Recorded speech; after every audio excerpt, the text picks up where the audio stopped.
We've got some. Hey, I'm Luis. And I'm Luis. And you're listening to the Content is Profit podcast. We spent the last 4 years learning the strategies and techniques from some of the top marketers in the world on how to create content that turns into profit. And today, we're bringing them to you so you can take action immediately and start creating real content momentum. If you'd like to learn more about how to turn your content into profit, go to contentisprofit.com. Oh, yeah. Thank you, Catherine Jones. She put us in contact with today's guest, and we couldn't be more excited to share her story. If you are a mom, you have probably heard about her. Let's be real. You probably heard about her whether you're a mom, a dad, an uncle, you name it. She is awesome. That's right. Today's guest started an incredible movement to free moms from their 9-to-5s while helping them make money from home and have time with their family. Amazing. Just so you get an idea, her Facebook group has over 30,000 members. Insert mind-blown emoji right there. Emoji, yep. She must know what she's doing. I think she does. Just wait to hear this.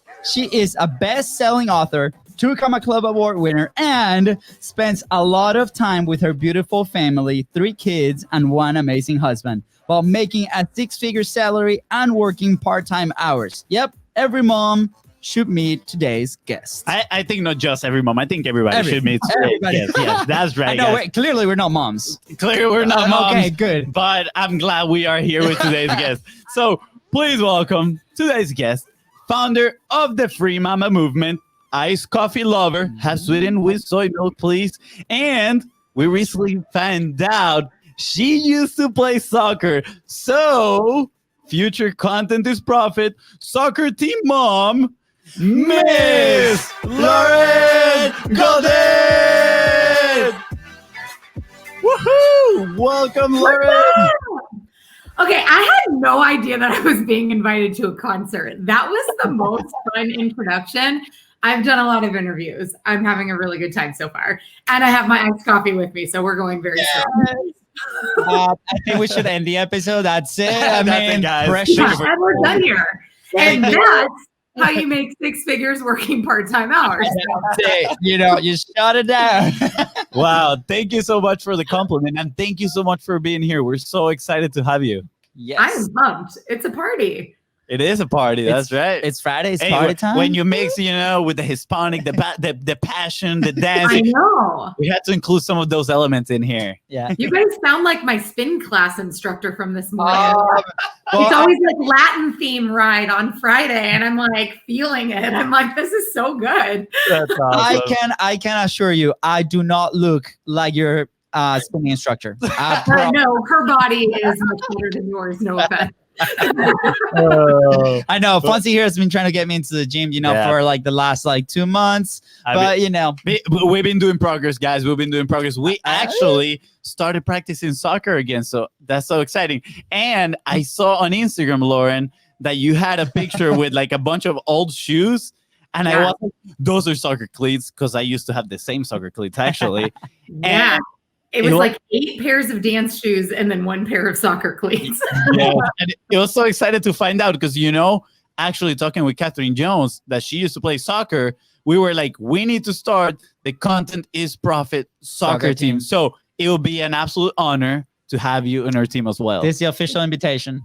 So there's actually a story behind the soccer cleats. Can I tell it really fast? Absolutely. Yeah. Cool. So I actually tell this story in my book also, because clearly if I had 8 pairs of dance shoes and 1 pair of soccer cleats, one might assume I was actually more of a dancer than a soccer player. And that would be a fair assumption. So let me tell you about when I started playing soccer. It is because I think it was my junior year of high school. I'm sitting in a class and it got into this conversation about how dancers aren't athletes. And this is going to shine a light on the kind of person that I am.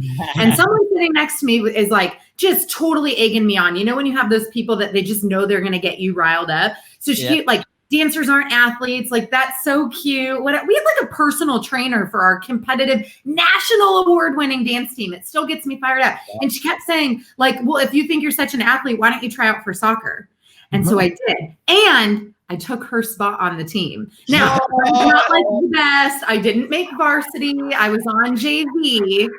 But I did it, and it was pretty cool. So moral of the story, the fastest way to get me to do something is to tell me that I can't do it. I don't tell me I can't do something. I don't think you can't rock this show. Just saying. No, so we're ready to go. We're ready.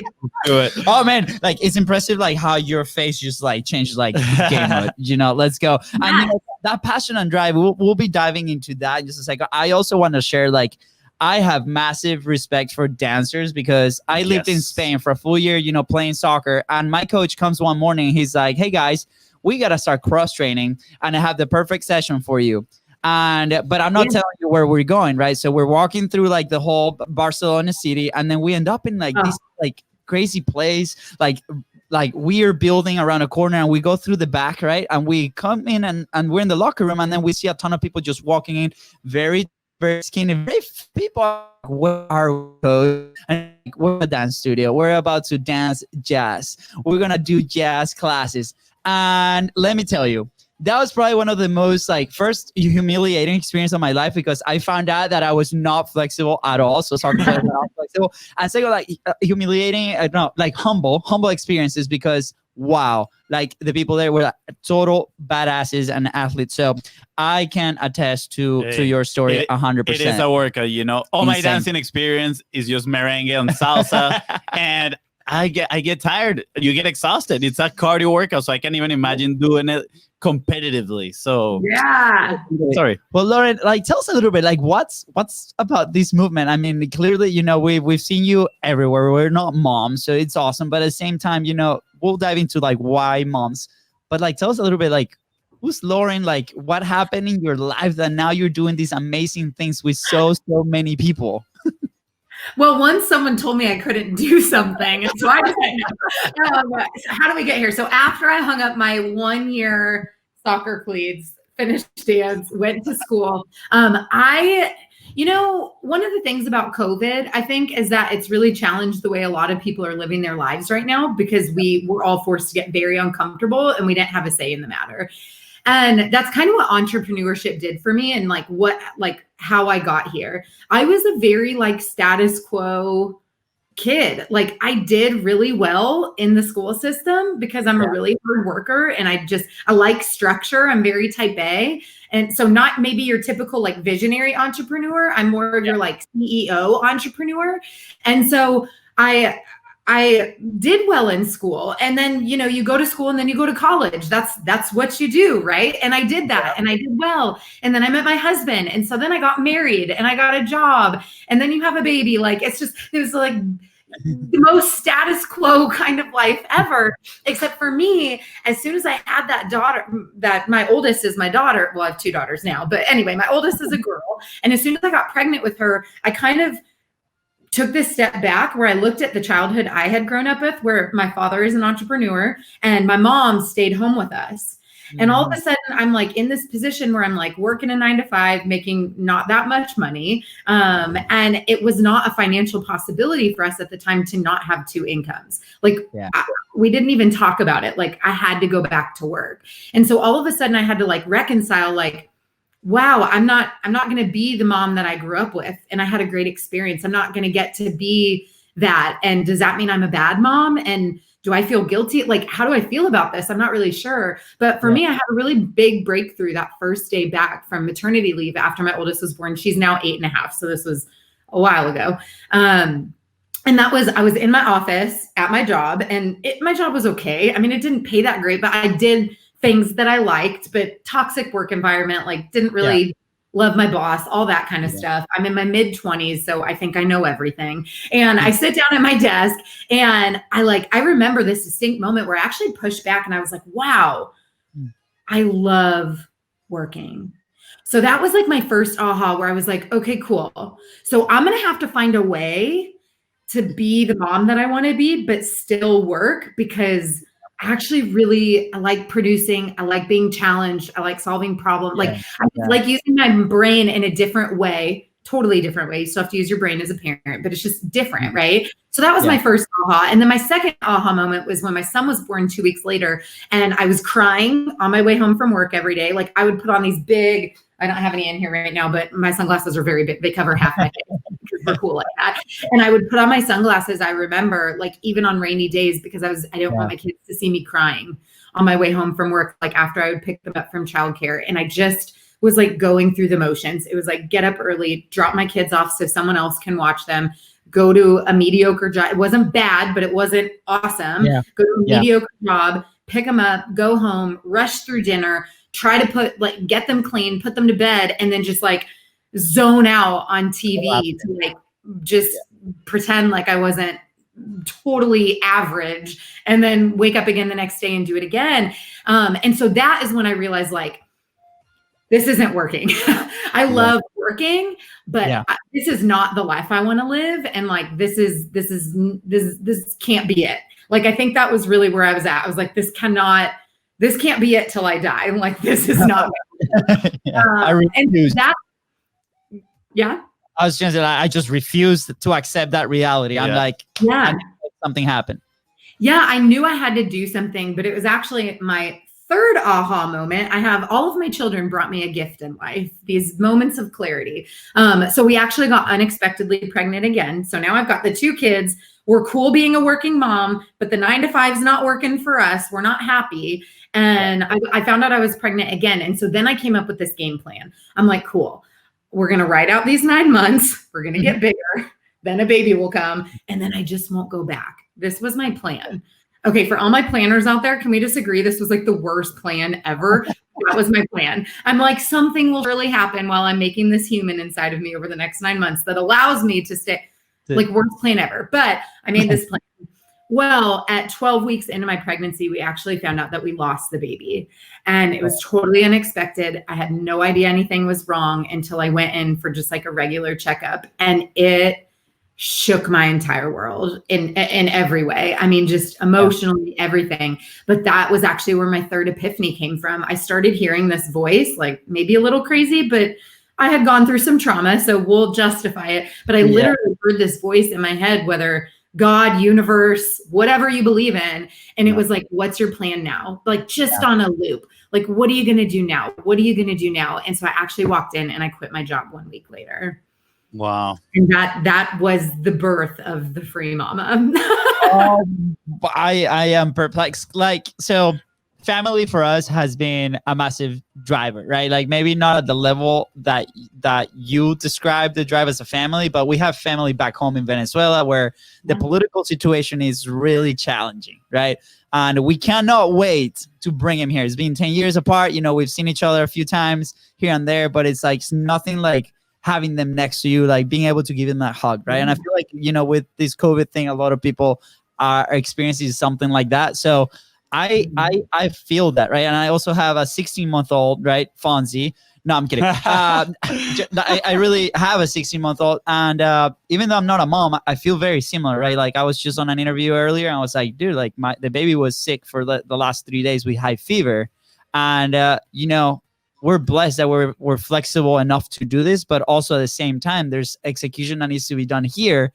Yeah. So, oh man, like I want to like skip maybe a year and get to that point where I can do that. But my wife has a full-time job and she, same thing, like she had to go to work at 11 and come back at 7 at night, and she couldn't like spend time with Luca, right? And I feel it to a different level. So this is amazing that you were like, oh man, like I need to do something about this. And a lot of people I feel like fail there, where they're like, they just accept that reality and then spend the rest of their life or like at least years, right, wondering what if, right, instead of actually grabbing this bull by the horns and be like, let me shake it, I'm just gonna make something happen, right? So thank you for sharing that story. Absolutely. And we've often shared about, you know, putting yourself between the wall and the sword, and it kind of feels like that in your story when, you know, you decided to quit, right? Because you had this plan, seems like plan kind of fall apart, and now you're like, hey, I quit, I'm gonna figure it out. I'm curious, like, what happened next? What happened after that? How did you, you know, became the Free Mama? Yeah, well, I'm kind of glad we started this show with me telling you the soccer story, because I think it kind of just tells you how determined I am. And I think to be a successful entrepreneur, you better be determined, because it's not all going to go your way and it's not all going to be easy. And I mean, I've been participating the last 3 days in this virtual event, and most of the people participating have brick and mortar businesses. And this has been the scariest year ever. Yeah. It's been my most profitable year ever because I have a virtual business. But like, it's one of those things where it's like, my heart is breaking for that. Like, you don't know what's going to happen, and it could be 20 years from now. And so, you know, I'm determined. And I think that was the first time after my miscarriage. That was the first time where I put myself in a vulnerable position where failure wasn't an option. Like, there was no, like, it was just do. Like, it's not, I'm going to try. It's not, I'm thinking about it. It's not, I'm going to start a side gig. It's not, oh, like my little hustle. Like, no, it was like, do this now. Your family needs to eat food. Like, you just, you have to. And then a couple of years after that, I actually hired my first business coach, and I'll fill in the gap in a minute. And it was a lot of money, and it was a lot of money that I did not have, like, to the extent that I had to like beg for a payment plan, split up my initial payment on multiple credit cards. Like, it was terrifying. But that was like my next level, right? It was like, okay, now my back's against the wall again. It's like, I can't not fail because I just maxed out 2 credit cards and I don't know how I'm going to pay for them. So now I've got to figure it out. And so it's so funny because I used to say that like, I was not a risk taker, but entrepreneurship has made me become one, you know, and smart. You have to be intentional. Like, don't be reckless, but you know what? I'm actually going to pull up a quote, if I can find it rapidly, from the event that I'm in right now, because it was so good. Okay, here we go. Are you ready? This was from like 2 hours ago, and it was one of the so fresh. It's fresh, yes. To get something we don't have, we have to do something we're not doing. One more time. To get something we don't have, we have to do something we're not doing. Double gong moment. So we have this thing called gong moment, where it's like when it's massive clarity moment, and this is one of them. And I can see it in your face. It was massive, also clarity for you. Like, it's amazing. And there's so many things like that when people listen to them, it's like, oh, well, that makes sense. I'm like, but it was so easy. Like, why are we ignoring these things, these signs right in front of us? Yeah, that quote that you just read, it really reminds me of Steve Larson's quote, or I think actually Alex Charfen told him that quote, but it was, your business grows to the extent that you do.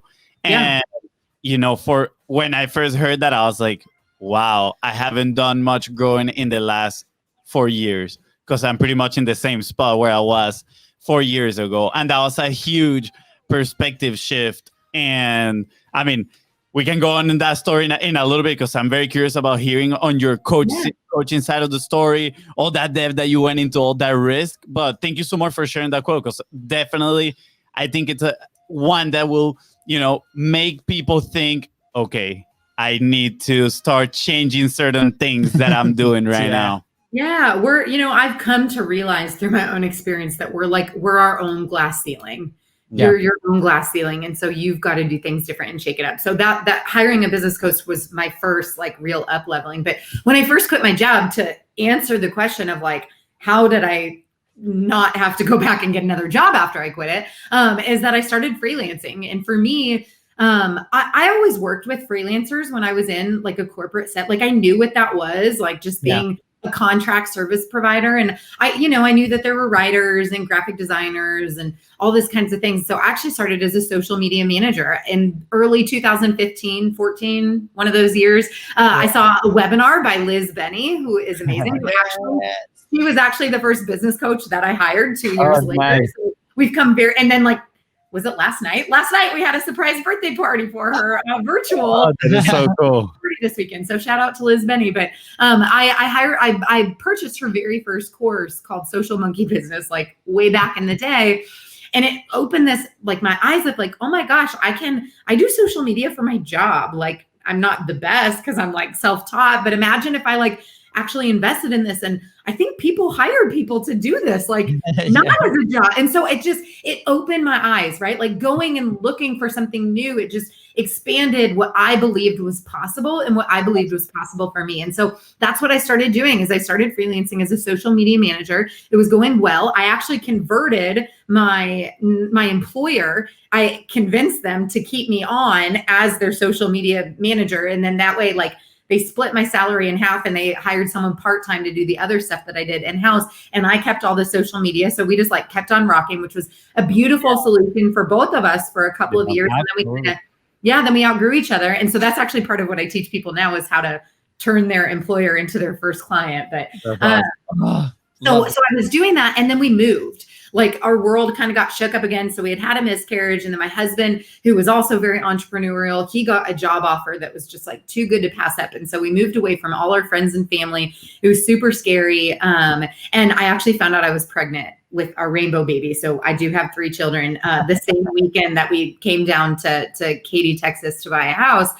But we all learn things the hard way. Even when we have coaches and mentors and we buy courses, like again, life happens. So my 2016 COVID was that I learned that I had been working with all these brick and mortars, and I'm like kind of above it. I'm a high achiever. We'll just call it what it is. I'm a high achiever. I have very high standards. And so I was working with a lot of brick and mortars, and I was going really above and beyond. And so I would physically go in and get the assets I needed. Like I would go take video and take pictures and do all this stuff to run their social media. Well, when I moved, I had trained them not to be self-sufficient. And so it was my own fault. But what happened was I kind of had to start over again. And I had, they say luck is when preparation meets opportunity. Well, I luckily met an amazing woman here in Katy named Jenna Rodriguez. And she is really who first introduced me to the world of the internet. Yes, I was doing social media management, but she really introduced me to like just business coaching. I had never even heard of a business coach until I met Jenna. I had never heard of a virtual assistant. I had never heard of an online business man. Like I did not even know these things existed because we don't know what we don't know. And then all of a sudden she's like giving me these opportunities. And because I'm awesome and I'm a high achiever, I need to please her, right? I'm like, if I keep her happy and I get her results, she might keep paying me. Like this was the goal in my head. And so she kept giving me more and more. And what happened was I learned a lot of stuff and I got paid to learn it. And so I kind of, when I came full circle is when I hired Liz to be my business coach a few years later, where the conversation in my mind was, I remember where I was at when I wanted to leave my job. Like I know the guilt that I felt and the overwhelm, and just, if I knew then what I know now, my life could have looked different faster and like way less painful. And so that's really what I do now. That's what the Free Mama movement is. I have a 12-week course and I teach women how to start their own virtual business. I try to fast path their own results. And what's fascinating is most of them have actually never even heard of freelancing. They have no idea that this whole internet world exists, and it's awesome to get to be the person to introduce them to it and then set them up so that they can, go achieve whatever their free mama life looks like. Cause it's not the same for all of us. Like what we want looks different, Absolutely. Like that makes me think of, there's been plenty of moments where I'm like, oh, but there's so many people doing this digital marketing thing, right? And it's because we live in that world, and obviously we're in the groups where everybody's just talking about that. But when you put it that way, right, like there's so many people that are just waiting for the opportunity. They just haven't come across that opportunity, and you can be that opportunity for them, which is absolutely amazing. The other thing, I see so many points in common between your story and our story. It is crazy. Like chills, because we actually started to, we actually first started with a screen printing company and stickers. We didn't enjoy the process at all. We decided 3 a.m. in the morning, move Florida forward. hits, screen printing. We learned a very important lesson there. And then we actually did a social media marketing course as well. We did know we didn't know anything. I don't know why we thought we would be good. Maybe we're like, oh, we're millennials. Like we can figure it out. Sure. I guess we can do this. And exactly.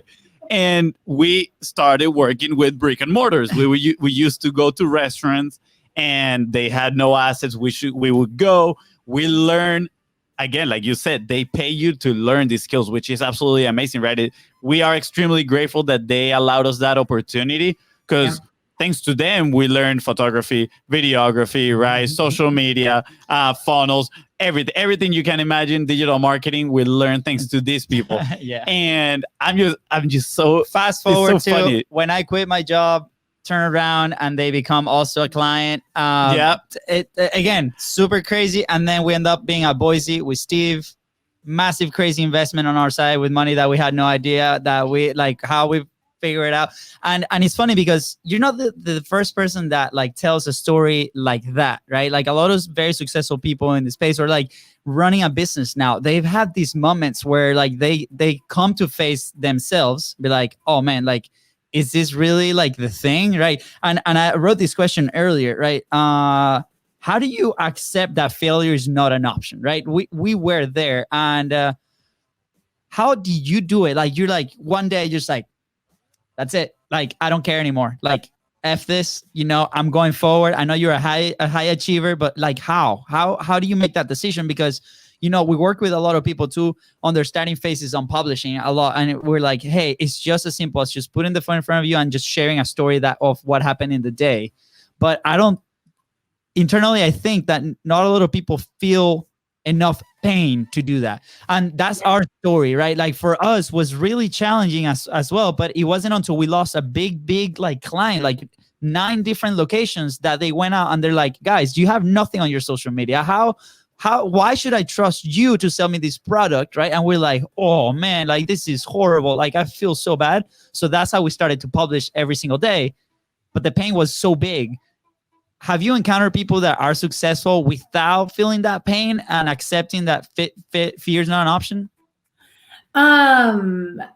So the word that I usually use, I have been in pain, and that has forced me to make really big choices for sure. But pain looks different, right? And so the word that I was taught that I use is necessity.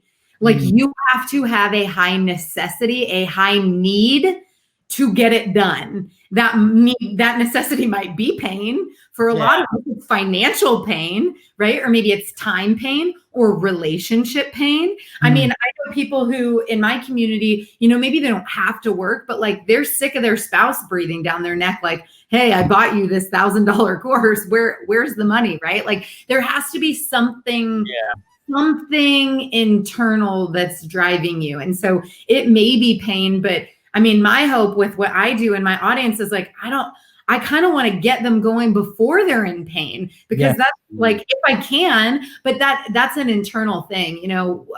Do you achieve that? Do you achieve that? Like, do you get them going before they feel the pain? I mean, I certainly try to, but everybody's journey is so different. You know, like I don't want somebody to have to lose a kid or have a miscarriage before they realize that they're, you know, before they wake up and realize like, listen, you're not promised tomorrow. And, you know, I think in my community, and I work obviously mostly with women, I will say though, this summer we had our first man, we've had men buy my course before, but we had our first man join our coaching community. And I was super nervous because there are 170 people in that group and they are moms. And this guy, I'm going to give John a shout out. He is a real man that he can show up every week and coach with 170 women. That's just impressive. So we love John. Yeah, he's our free papa. We love him. Because I work primarily with women, I experience a lot of confidence issues. And what happens, and a lot of them lose their identity or a little bit of their identity when they become a mom, because we feel like it should be this all-encompassing thing. Of course, we have this unconditional love for our children. It is inexplicable. But I don't think, and again, this was my like first aha moment with my first daughter. I don't think we're just one thing. I don't think we become a mom and then it's just, well, I'm a mom, I should give up on the rest of my life. Like that's depressing. I was 25 when she was born. Like I got a lot of life to live. Like I don't want, you know, but so many women, they're not confident. And so it's actually, I read the best way that this was articulated, at least for how I now like to coach on it, is from Jennifer Allwood, who's just awesome in internet marketing space also. And she wrote a book and she talks about the difference between confidence and courage. And it sounds like your students, they don't need to be more confident to hit go. They need to be more courageous. It takes 2 seconds to push record. You're gonna suck when you start, I still, before, I think this was before we recorded and started this episode, that you guys complimented me on my podcast. I still hate my podcast. I really do, because I'm still finding my groove. Like it's new for me. I'm still trying to find like my podcast voice. I love my YouTube show. We've been working on that. It's almost 2 years. I love my YouTube show because I'm in a flow. It feels good. The first time Liz Benny told me to get on and do a Facebook Live, I was like, no, this was 2016. I'm like, no. And she's like, you're going to do it. And I'm like, you know what? I gave you all my money I don't have. I am going to do it, you know? And so that's that necessity. Like, are you coachable? Yeah. Like, if you're listening to coaches and mentors, you two or whoever, like, do what they freaking say. Like, if they're telling you to do something, it's probably because they know better. And so I lovingly remind my audience of that. But again, you don't have to be confident. You don't have to know everything. You are going to suck, but you're going to get more confident the more that you do it. And Russell Brunson actually talks about, I forget where I heard him say this, but it's good to start when you don't have an audience, because then no one's paying attention to you anyway. I have 30,000 people that listen to my podcast, and I'm like, I almost feel like I should apologize. I'm like, I'm sorry, this just is like, but it will be. And I know that because I proved it to myself with doing Facebook Lives. I proved it to myself with doing interviews. I proved it with my YouTube show. I know that it will be a remarkable podcast. And here's the deal too. We're all our own worst critic. Everybody else is like, if anybody else watching this interview has ever heard my podcast, they're probably like, your podcast is fine. But I'm like, it's garbage, just, you know, because we're hard on ourselves. But it will get to a place where I'm at least pleased with it, because I will get more comfortable not seeing anything when I record it.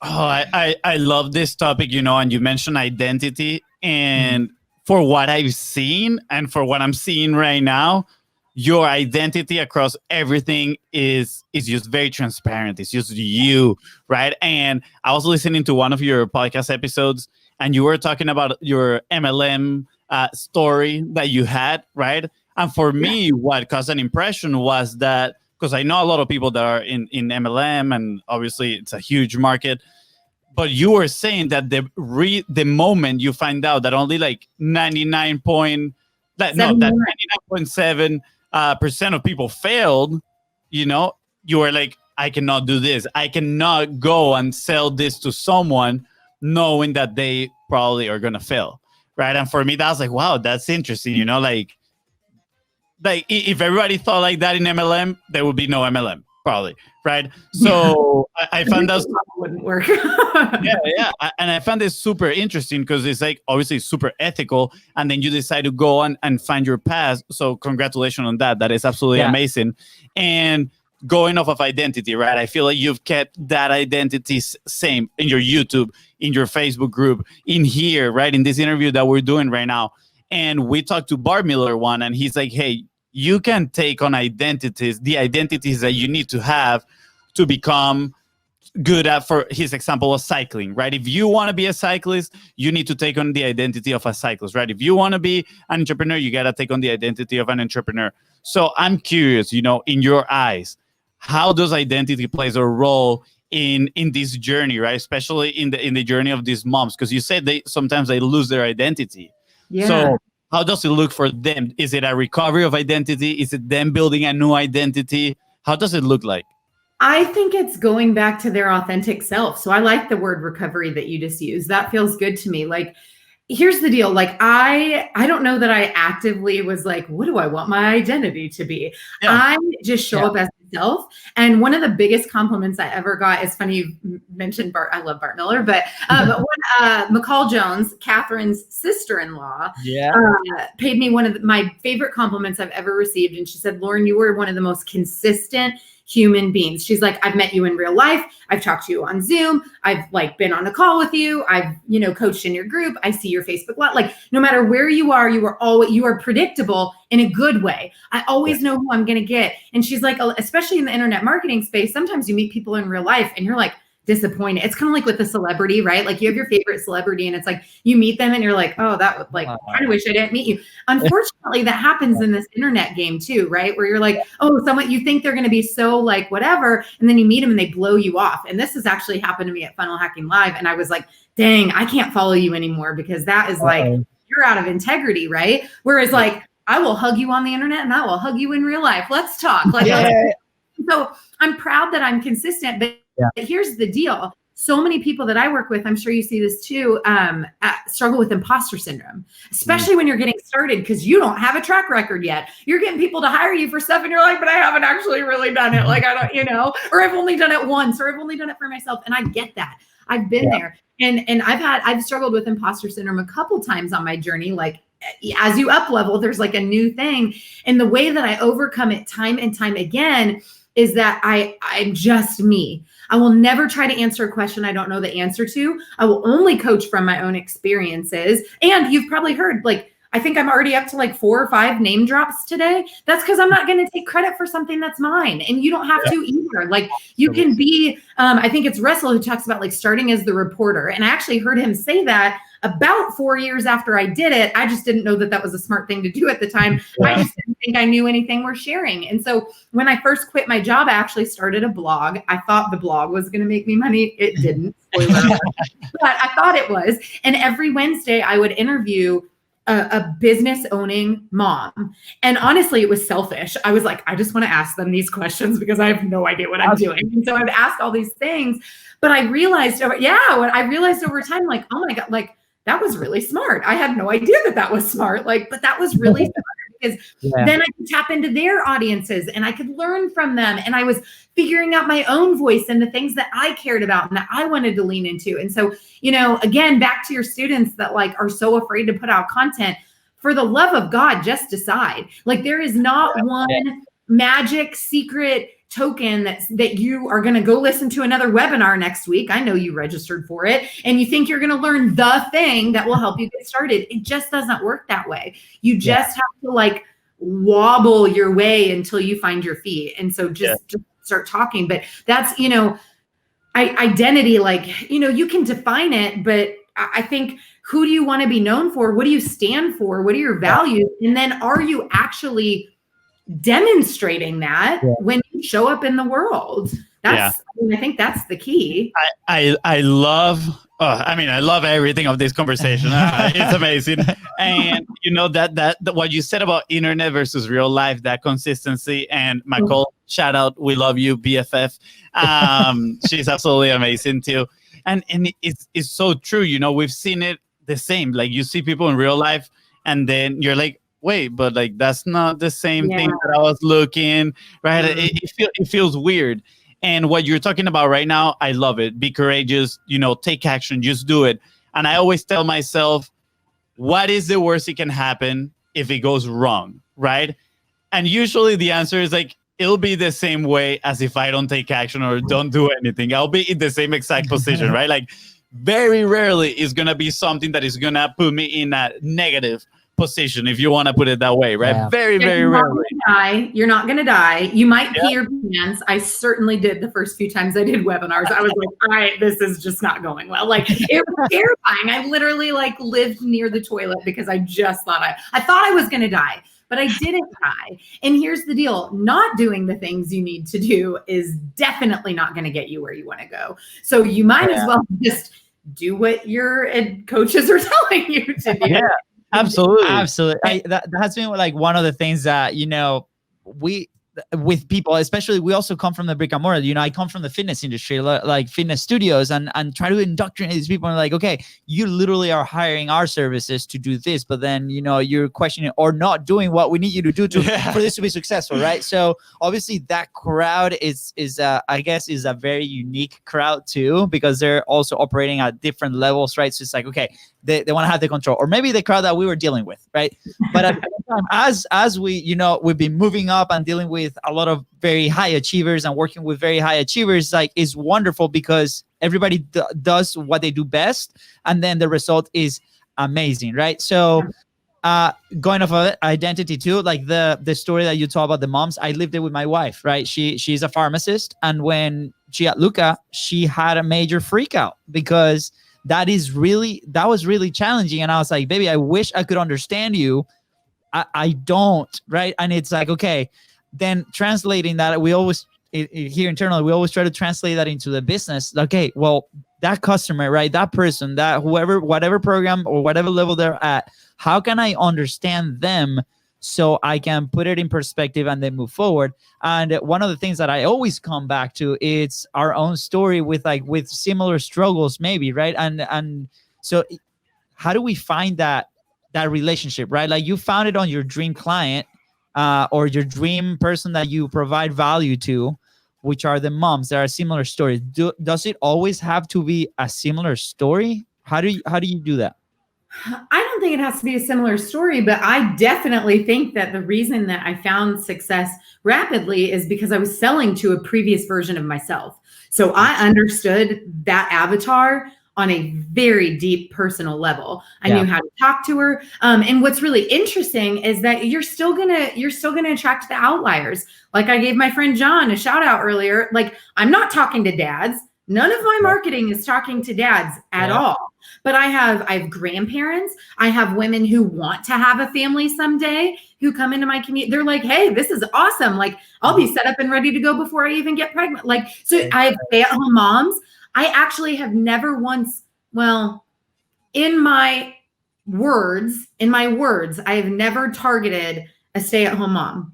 I'm always I help moms ditch the 9 to 5. I'm talking to that working mom who likes her career, but maybe it's either a toxic environment or whatever. Like she's feeling pulled. There is an internal conflict. And I know how to talk to that person so well that it didn't matter that I knew nothing about sales when I first started because my marketing was so spot on. Yeah. I think a lot of entrepreneurs sell to a previous version of themselves. What I'm finding harder, just being very vulnerable, what I'm finding harder is the more I grow and evolve, it's harder for me to tap back into that person because it feels like a different lifetime ago. And so I always have to remind myself, like, Lauren, don't quit talking about your struggles now. Nobody cares. Like you have to talk. You have to talk 2012, 2013, 2014, Lauren, because that's where your avatar's at. So I don't know if that kind of answers your question, but no, I don't think that's everybody, but I think there is gold in really understanding who you're talking to on a really deep level. Absolutely. I think, sorry, Fonzie, I know that you have like the question like coming out of your mouth almost, but really quickly, like that ties into messaging, right? And we always have been saying, the quality of the message over the quality of the production 1,000 times over, right? Oh. And just like to put it in perspective for everybody listening and watching, right? How have you ever changed your message? Not tune it, but like, how long have you stayed consistent with the same message? Oh, my webinars from 2018. It's been auto since 2018. I don't change my messaging at all. Now, before I automated things, I did have to tweak the messaging of my offer. The pitch of my offer, I massaged for months. That I had to figure out, but not that initial bring them into my world. The positioning. I understood it so well. Yeah. I love the message, obviously, over production. And can I share something? Now your brother and I are both cutting you off. Okay, for all the people who are like, oh, production, look. You see how you guys are very professional with your mics and you got your headphones. Look, okay, I don't even know if you can see this. In that bin right there, I have a very expensive microphone. Can you see that I'm not using it? Because I like to stay in flow. Yeah, I love it. To get that out, I'm just not going to do it. I don't use it for my own podcast. I don't use it when I'm recording my YouTube show. Done is better than perfect. Yes. So you come up with a million reasons why you can't get started, but they're all ridiculous. So please just hit go and just go do, like, honestly, the best. And we're celebrating. The best thing that you can do for anybody. Hey, Jacob, shout out. I see Jacob in the comments. For anybody who's listening to this, watching this, whatever, like, the best way, if you like anything that I've said, that you could say thank you is for you to go do something.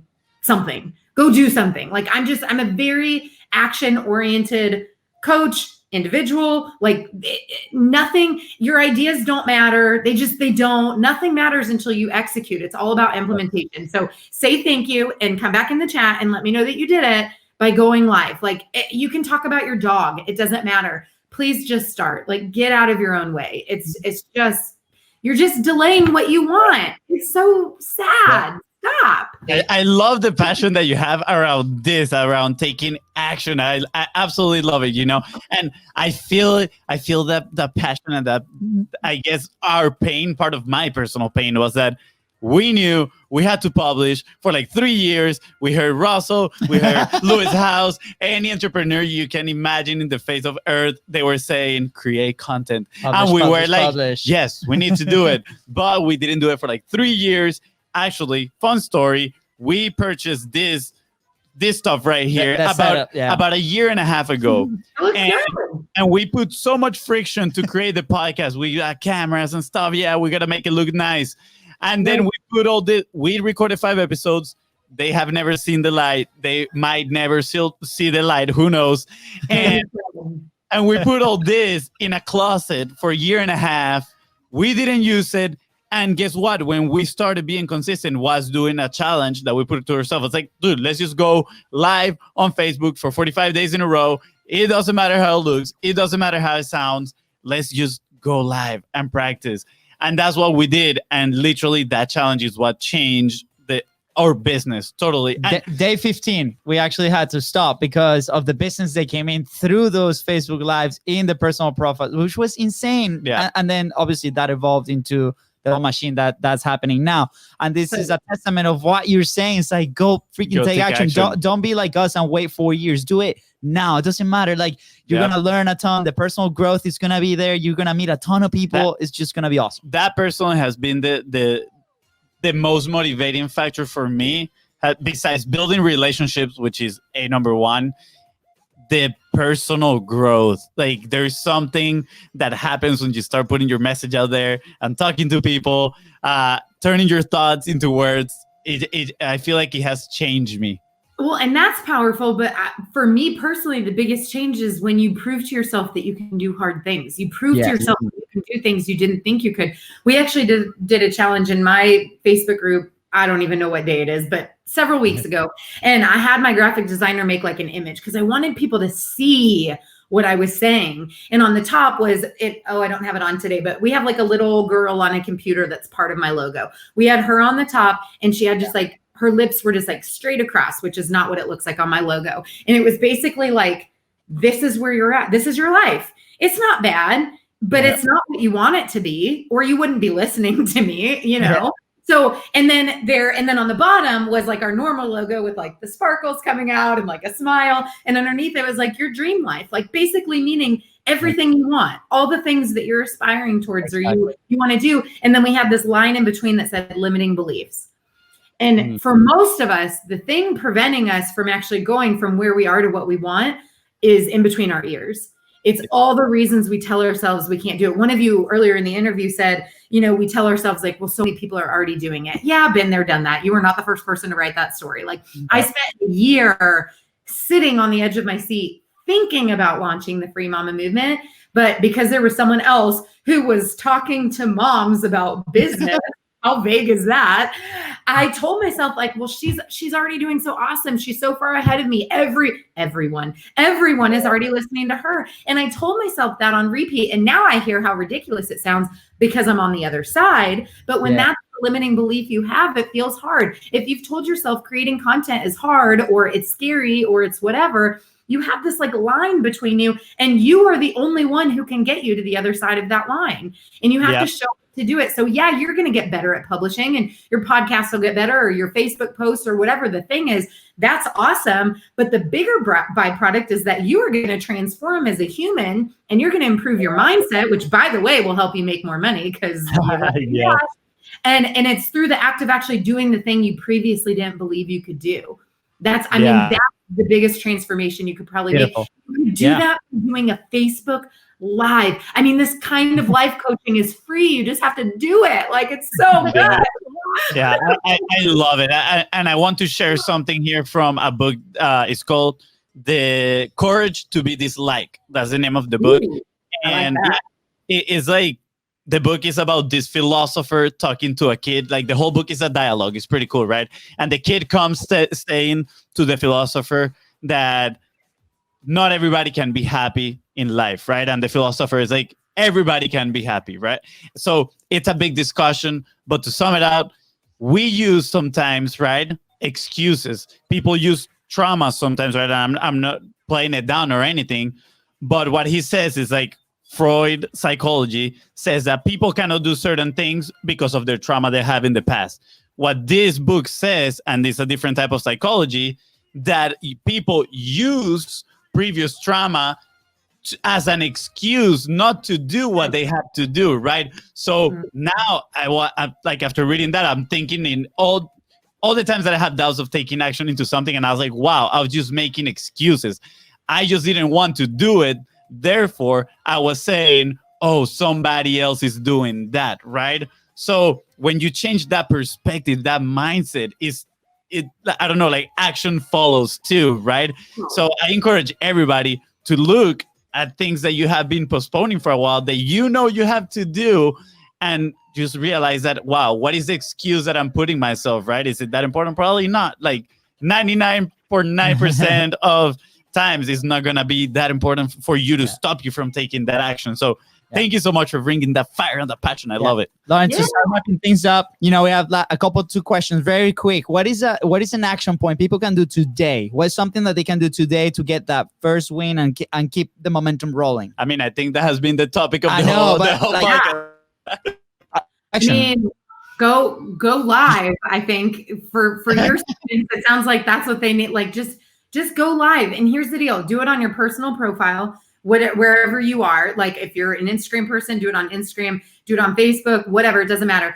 I'll add to that question a piece of advice. I know y'all repurpose your stuff, which is great. If you have the capacity to repurpose, do it, because it's not that hard. But there's a lot of strength in owning one thing at a time too. So like you don't have to be everywhere just because you see these guys everywhere or you see me everywhere. I do very little. My team does most of them. Like I'm very lazy at the end of the day. Like it's not me. And the only reason I'm multiple places now is because I have that help. When I first started, I was all in on Facebook. That's it. That you couldn't find me anywhere else. But I was in my Facebook group every single day, every day, right? And so be consistent and just like own one place and then worry about repurposing or going to the platform. Like just start with one thing that you can do, but then do it. And here's the deal. I know earlier we talked about the difference between confidence and courage. Be consistent. Be consistent, because when you start breaking promises to yourself, if you say, oh yeah, I'm going to go live every day, and you don't, your confidence decreases. If you break promises to yourself, your confidence will go down, and then you're going to be like not in a good place. So start where you can do it and treat yourself the same way you would treat your clients. Like show up for yourself. Yep. Beautiful. Thank you so much. And you actually use one of our favorite words, which is capacity. Capacity, yeah. Oh, always. Yeah, we love talking about that because, again, going back to our own story, we had to discover and be honest with ourselves on what was our capacity at first to be able to take the right amount of action without, going crazy. And that set off the consistency aspect of it. So thank you so much for that. All right, where will you be if you did not publish? Where would I be if I didn't publish? I mean, I would not be where I am today. That's for sure. I mean, in the early stages, I couldn't have grown a community. And we might have to do an episode part 2 to talk about building a movement and a community and all of that, because I love Facebook groups and I think they're very powerful. Oh, I got my invite. Okay, cool. Yeah, so this is the official invite, official commitment. I built my business. Go down. Nope. I built my business essentially off of a Facebook group. Yeah. If I didn't show up in that group, people wouldn't be there. Like it wouldn't have worked. And so in the early days, I would have been working hard, but not for a lot. And I never would have gotten to the point where other people work for me. Does that make sense? Like where other people own my social proof, other people help each other so that I don't have to be the ones helping. Like other people, like it's just this little machine that keeps going now because I put in that work early on. Now, if I didn't publish, what that would look like is a codependent relationship on Facebook advertising, quite frankly. And so because I've now so this is phase 2, don't get overwhelmed if you're not there, but phase 2 is now I can diversify, right? I've got the podcast generating leads. I have my YouTube show generating very beautiful organic traffic because it's a search engine, right? So it's a really powerful tool. And so it's that second phase of content is like what you guys do, where you can repurpose and diversify, and then you're going to get traffic and leads from different sources, and you're not going to become so dependent on one. Because I had a really hard lesson I learned early on about being too dependent on Facebook, and it's just not a good time when they turn off your ad account. Yeah. So, That's awesome. Well, thank you for inviting us to host a second time, because communities, we actually have several clients that run their very specific communities in their specific niche. And they have some massive success. It's beautiful.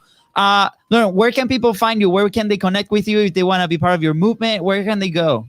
Yeah, the best place to hang out with me is still my Facebook group, believe it or not. That's my favorite place on the internet. So the Free Mama Movement Facebook group. But like I said, I'm kind of all over the place now. I'm getting really close to that swipe up feature on Instagram, which is so dumb. Vanity metrics. So you can put me on Instagram. I know, we're so close. And if you are looking to get started in a freelancing business, Free Mama TV over on YouTube is all my how-tos. So it's not inspiration, it's not fluff. It's here's how to do this thing. So go check those out also. Yeah. Awesome. I certified. I've been in those videos. I was digging through them before this. And I was like, they are really cool and very actionable, which is amazing. So thank you.